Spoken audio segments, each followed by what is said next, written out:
everyone, and welcome to Chill English Channel. I'm Sophia, and I'm very happy to spend some calm English time with you today. And I'm Jake. Wherever you are right now, maybe at home, on your way to work, or taking a quiet walk, we hope you can relax and enjoy this conversation. Today, we're talking about something that is part of every single day of our lives, but sometimes it can be surprisingly difficult to talk about. We're talking about feelings and emotions, and especially how we can describe what is happening inside us in natural English. This episode is for B1 to B2 learners, so we'll use clear English, but we'll also introduce some useful expressions that can help you sound more natural. And remember, you don't need to understand every word immediately. Listen to the conversation, notice the expressions we use, and try to understand the general meaning. Before we go deeper, I want to give you a simple question to keep in your mind while you listen. Here it is. How are you really feeling today? And I don't mean the automatic answer we often give when someone asks, "How are you?" You know the answer. I'm fine, thanks. And you? Exactly. Sometimes we say, "I'm fine," so quickly that we don't even ask ourselves if it is true. Maybe you're actually feeling excited because something good happened this morning. Maybe you're worried because you're waiting for important news. Maybe you're tired because you didn't sleep well, or frustrated because something isn't going the way you planned. Or maybe you feel peaceful today. Nothing amazing has happened, but life feels quiet and comfortable.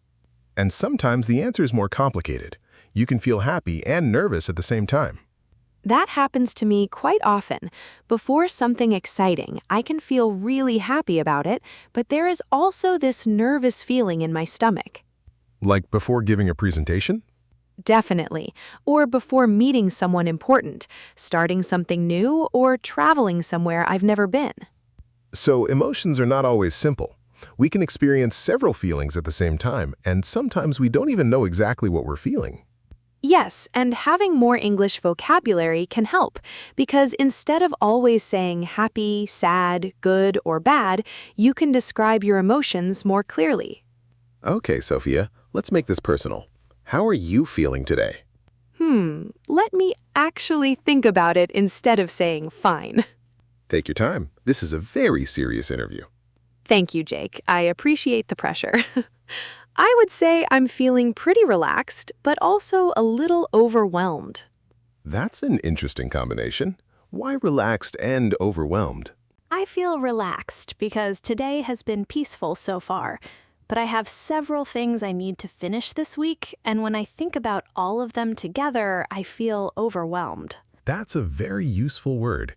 If you feel overwhelmed, you feel like there is too much happening or too much for you to deal with. Exactly. Imagine you have 20 messages to answer, work to finish, something to clean, an appointment to remember, and 3 other things waiting for you. Just hearing that list made me feel overwhelmed. See? The word is already working. So you can say, I'm feeling overwhelmed with work, or I've had so much to do lately that I feel overwhelmed. And notice that feeling overwhelmed doesn't necessarily mean you are sad. You might actually be doing things you enjoy. There is simply too much happening at once. That's an important difference.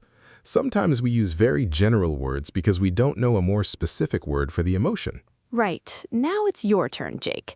How are you really feeling today? I would say I'm in a pretty good mood, but earlier this morning I was slightly irritated. Oh, what happened? I made coffee, sat down, opened my laptop, and discovered that the internet wasn't working. Ah, yes, a modern tragedy. Exactly. I restarted everything, waited, tried again, and nothing happened. After about 10 minutes, I was talking to the router as if it were a person. Were you speaking politely? At first. So you were irritated. That means you were a little angry or annoyed because something was bothering you. Yes. Irritated is usually not the same as extremely angry. It's more like something small is getting on your nerves. That expression is useful too. If something gets on your nerves, it annoys you.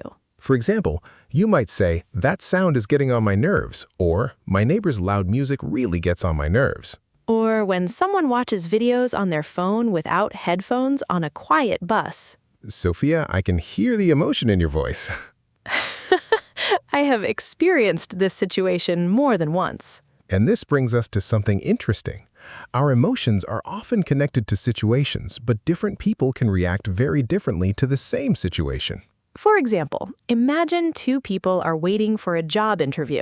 One person might feel extremely nervous. Their heart is beating quickly and they're imagining everything that could go wrong. But another person might feel excited. They're thinking, this is a new opportunity. I can't wait to see what happens. The situation is the same, but the emotional experience is different. And sometimes even the language we use can change how we think about the emotion. That's true. Let's take the word nervous. What does nervous feel like for you, Sophia? For me, nervous usually means that I'm worried about something that is about to happen. Maybe I don't know what the result will be. Would you say being nervous is always negative? Not always. Sometimes nervous energy means that something matters to you. Aha, I like that. For example, before an important conversation, you might feel nervous because you care about how it goes. Exactly. And there's another word that can be close to nervous, anxious.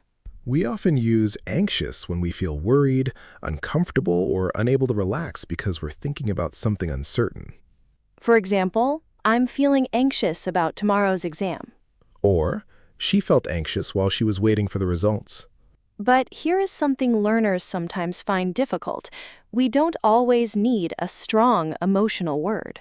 Yes, in everyday conversation, native speakers often soften what they say. Instead of saying, I am extremely angry, you might say, I'm a little annoyed. Instead of, I'm terribly worried, you might say, I'm a bit concerned about it.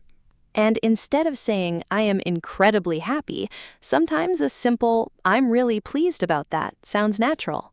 So learning to talk about feelings is not only about memorizing a long list of emotion words.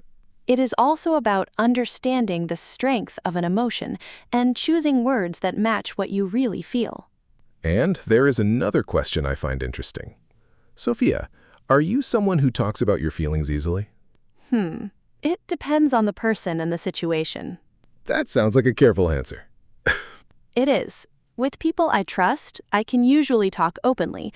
But if I'm upset and someone immediately asks me what's wrong, sometimes I need time before I can explain it. I understand that. Sometimes you feel something strongly, but you haven't found the words for it yet. Exactly.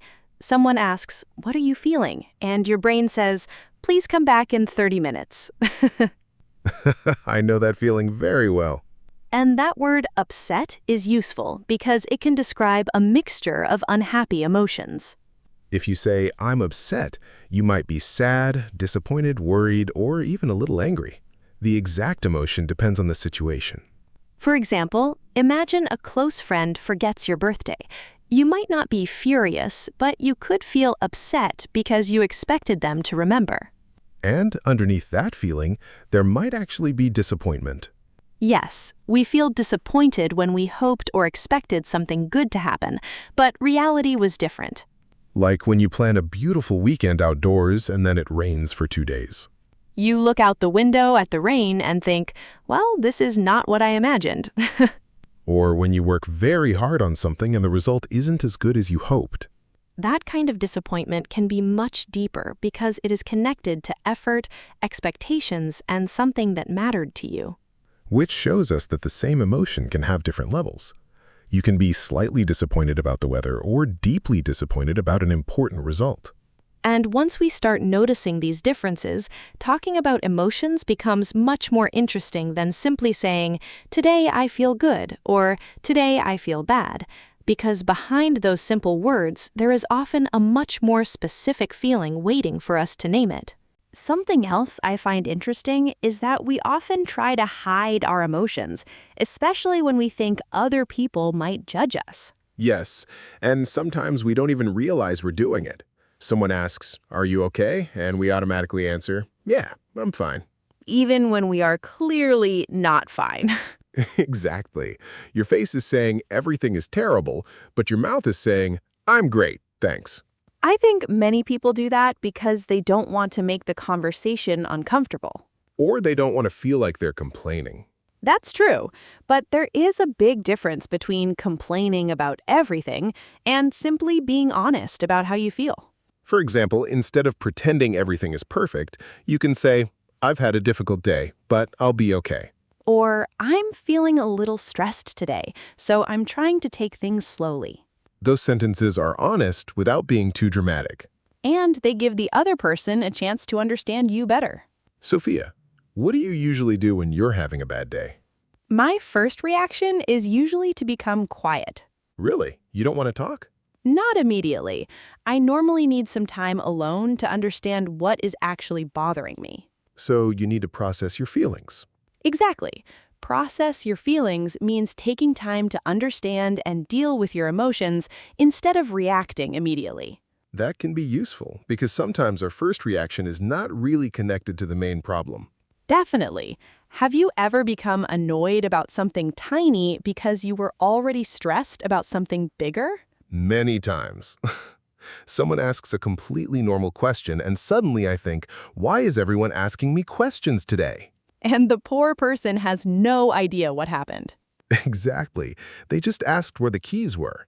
That is why it can help to stop and ask yourself, what am I actually upset about?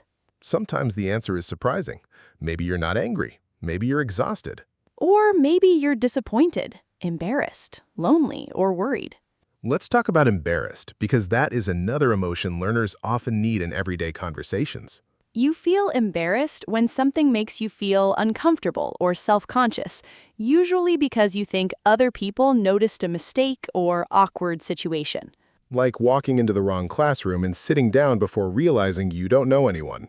Have you done that? Something similar.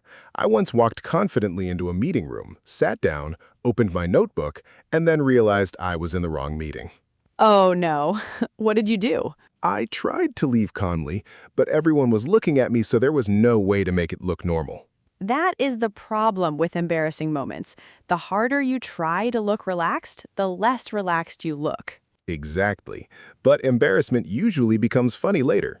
That is an important point. An emotion can feel very strong in the moment and much smaller a few hours or days later. Which is why sometimes it helps not to react immediately when we're emotional. Especially when we're angry. Ah, anger. A very powerful emotion. And there are many ways to describe it. You can be annoyed, irritated, angry, furious, or frustrated. Those words are not exactly the same.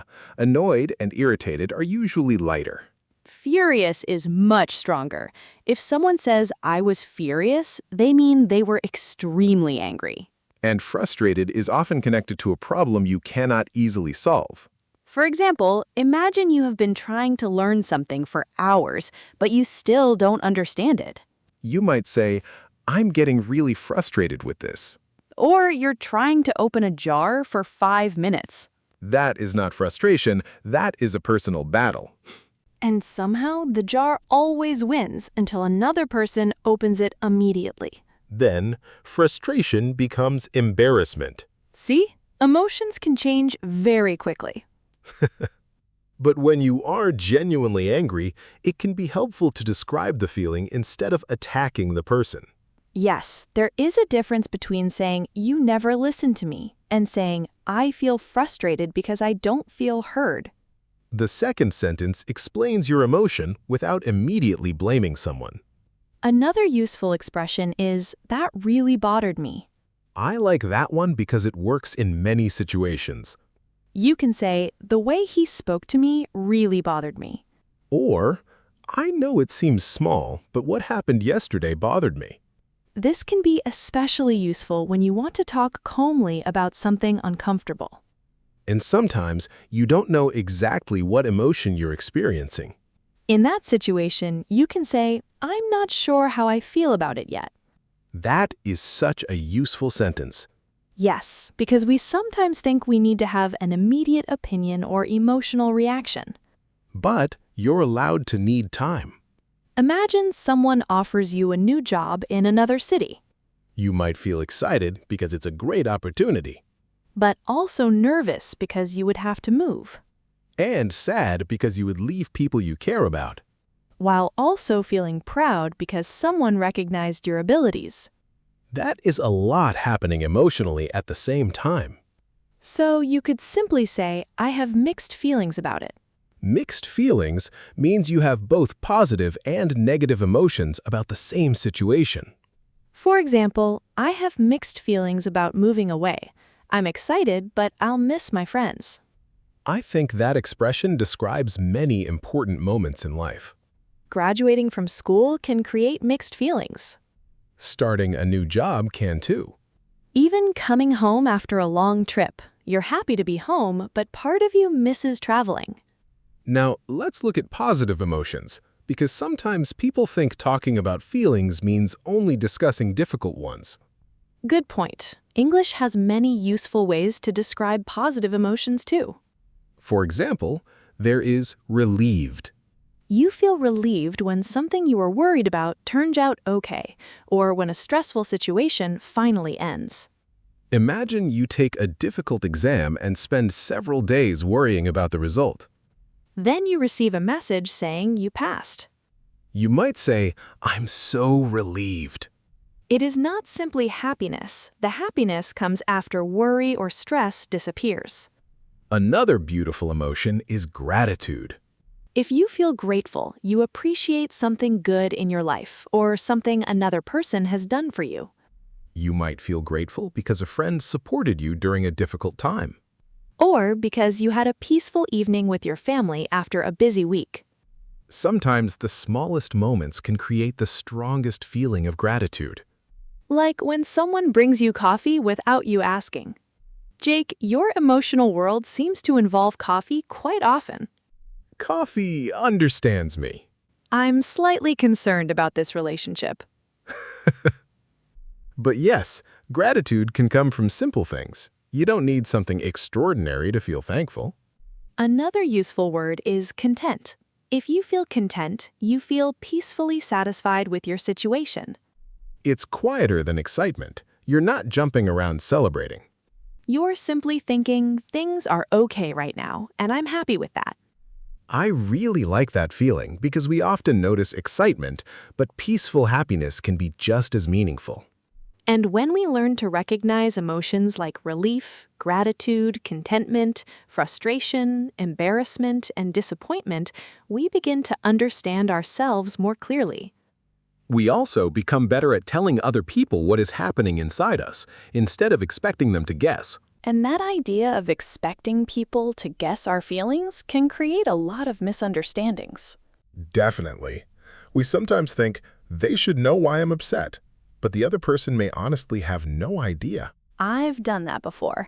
I'm quiet, waiting for someone to notice something is wrong, and then I become even more annoyed because they don't notice. So now, you're upset about the original problem and upset that nobody knows you're upset. Exactly. It becomes an emotional puzzle that nobody asked to solve. This is where clear communication can make life much easier. You don't need to give a long speech. Sometimes one simple sentence is enough. You could say, "I'm feeling a little upset about what happened earlier." Or, "Can we talk about something? I've been thinking about it all day." Another useful phrase is, "I don't want to argue, but I want to explain how I feel." That sentence can create a calmer beginning because you're showing that your goal is communication, not conflict. And if you're not ready to talk, you can communicate that too. You might say, "I need a little time to think, but we can talk later." That is very different from disappearing and expecting the other person to understand why. Yes, asking for space can be healthy, but it helps to explain what you need. Sophia, when a friend tells you they're having a difficult time, do you usually give advice? I used to do that immediately, but now I try to listen first. Why did you change? Because I realized that people don't always want a solution. Sometimes they simply want someone to hear them. That is so true. You tell someone, "I had a terrible day," and suddenly they give you a 7-step plan for improving your life. And you're thinking, "I just wanted you to say, that sounds difficult." So what can we say when someone shares an emotion with us? There are several natural responses. You can say, "I'm sorry you're going through that." Or, "That sounds really difficult." You can also say, "I can understand why you feel that way." That doesn't necessarily mean you completely agree with the person. Right. It means you recognize that their emotion makes sense from their point of view. And if you're not sure whether they want advice, there is a very simple question you can ask. Do you want advice or do you just want me to listen? I love that question. It can prevent a lot of unnecessary frustration. Because sometimes the answer is, please listen, I already know what I need to do. And sometimes they really do want your ideas. Talking about emotions is not only about expressing ourselves, it is also about becoming better listeners. And good listening can make people feel understood. Now I want to talk about one emotion that many people try to avoid: sadness. We often feel pressure to get rid of sadness quickly. Someone says, "I'm feeling sad," and our first reaction might be, "Don't be sad," which is usually said with good intentions, but emotions don't have an on and off button. Exactly. Imagine if someone said, "Don't be hungry." Oh, thank you. Problem solved. Sometimes it's more helpful to recognize the emotion instead of trying to remove it immediately. You could say, "It's understandable that you're feeling sad." Or simply, "I'm here if you want to talk." We should also remember that feelings change. Yes, when you are inside a strong emotion, it can feel permanent. A stressful morning can make you think the entire day is terrible. But then something changes. You finish the difficult task, talk to a friend, go outside, eat something, rest, or simply give yourself time. And the emotion becomes lighter. That doesn't mean we should ignore difficult feelings. It means we don't have to believe that one difficult feeling describes our whole life. You can say, "I'm having a difficult day," instead of, "My life is terrible." That small change in language can help you describe the moment more accurately. And notice another useful difference. We often say, "I feel sad," rather than, "I am a sad person." Because a feeling is an experience. It doesn't have to become your identity. Now let's review some of the useful emotional vocabulary from our conversation. First, overwhelmed. If you feel overwhelmed, you feel that there is too much to handle at one time. For example, "I have so much work this week that I'm feeling overwhelmed."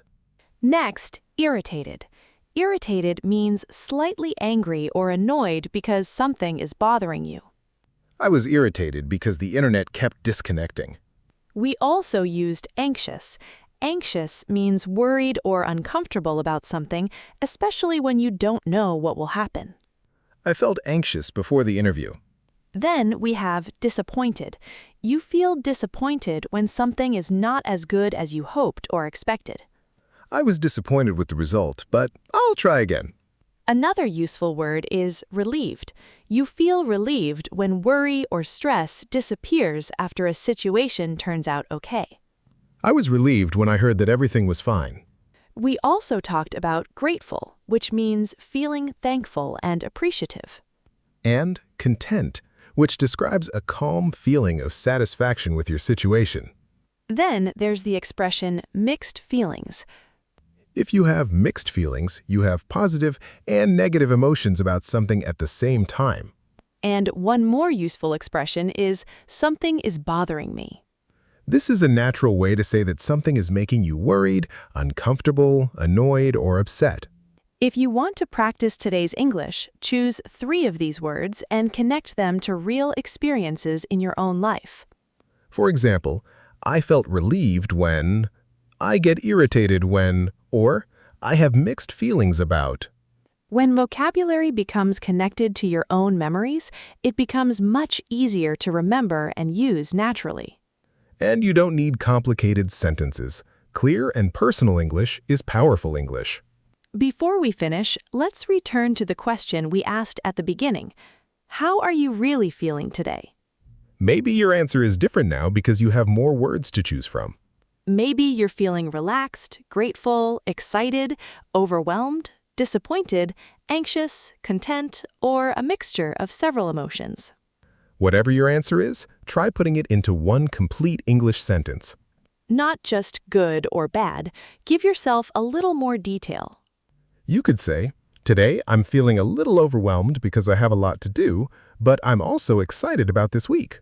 Or, I'm feeling content today because I had a quiet morning and I finally had some time for myself. And if you want some extra English practice, share your sentence in the comments. You can write, today I'm feeling blank because blank. It's a simple exercise, but it helps you practice vocabulary while talking about something real. And reading other learners' answers can remind us that people all around the world experience many of the same emotions. Thank you for spending this time with us on Chill English Channel. We hope this conversation helped you understand not only more English, but also a few more natural ways to express what you feel. Remember, you don't need perfect English to express yourself. Start with simple words, speak honestly, and slowly add more vocabulary as your confidence grows. Listen, repeat some of your favorite sentences, and try using one new expression in a real conversation this week. If you enjoyed learning English with us, subscribe to Chill English Channel, like the episode, and share it with another English learner. And until we meet again, be patient with your English, be curious about your feelings, and keep speaking a little more every day.